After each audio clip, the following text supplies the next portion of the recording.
Hey guys, thanks for tuning in. This is finally the update video on the Psa GF3 AK. Had some issues with it, sent it in for warranty. We're going to talk about what happened, talk about what I did to the rifle a little bit. As you can see, it's not totally stock.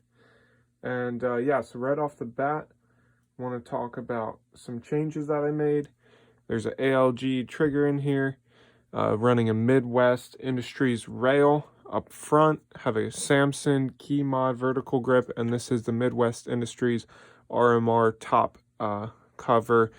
Just of note, to use this piece, you must be using a Midwest Industries lower rail because this top cover mounts into a bracket that the bottom piece also mounts into that clamps onto the barrel. So then I have a Trijicon RMR. This is a RMO 6 3.25 MOA adjustable LED red dot, and the safety on here is one of PSA's upgraded ones that actually came off of a different PSA AK. I ended up buying another one in plum color and then recently sold it to fund other projects, but these new ones with the tab are now shipping on, I believe, all PSAKs coming out of the factory. So this is a really nice upgrade because it's super easy to flip it down and up just with the trigger finger.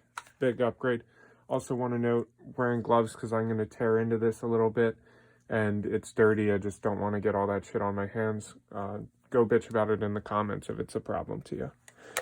So as far as magazines, I have been running a lot of rounds through with these Korean, just cheap gun show special, like $10 at one time.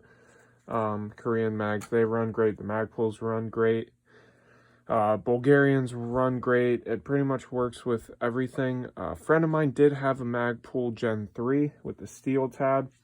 That was a little too long and it wouldn't lock in. So that would require some fittings. A lot of these Koreans required some fitting, but they do work post-fitment. So now let's talk about the warranty issues.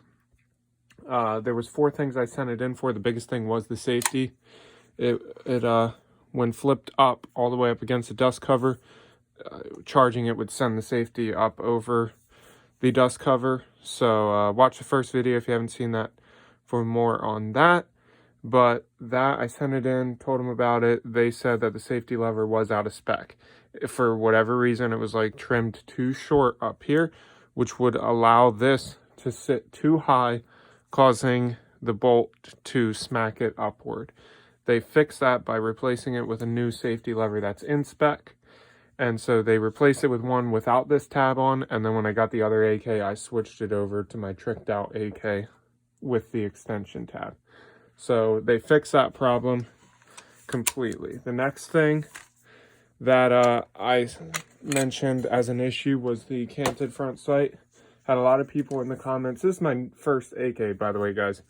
But a lot of people were saying, oh, as long as you can zero the rifle, it's fine. And yeah, you're right. But that doesn't mean that we shouldn't demand a higher standard as customers, you know? And yeah. So they said that the front sight was canted and they realigned it to straight, okay? So when I got this back, that was dead center, right? Took it out to the range, hopeful that they shifted the sight and, you know, that being dead center, it would hit on impact. But it didn't. It was off. So I had to drift the sight, and that's where it's zeroed. You can see it's sticking out really far on this side and almost flush over here. So we are almost maxed out on our windage, but it does work. It is zeroed, but it's no better than when I sent it in for warranty. So they did not actually fix this at all. Of note, the other Plum GF3 AK that I purchased, that one, the sight came from out of the box dead center, and I just barely had to push it to the left. It aesthetically looks really straight, and it shoots really great. The third and fourth issue. The fourth, which someone just commented about this on the other video, is that if you charge this back, it can hang up there, right there. See that? And so what that is, and I'll remove this recoil spring piston comes out. What that is that's just this material somewhere up in here hanging up with this front end. So I mentioned that as a problem, and piston wobble. I don't know. I still think this is a little excessive, but a lot of people in the other videos said that that's perfectly fine, totally normal. And like I said, this is my first AK. All this stuff was really new to me. They're right. A little piston wobble is normal, but like I said, I do kind of think that's extensive. Nothing was mentioned about this in the warranty forms by them. I mentioned it. They didn't do anything about it. They just sent it out. So I guess they're calling it within their spec. So yeah, since I got it back, whoa, look at that. Just noticed that this rail ended up walking a little loose. So that's awesome. I'll have to tighten that down. Never noticed that before. Generally was really liking that rail too. But everything's been running great overall. This ALG trigger is a great improvement. Much lighter. Let's take a look at reset.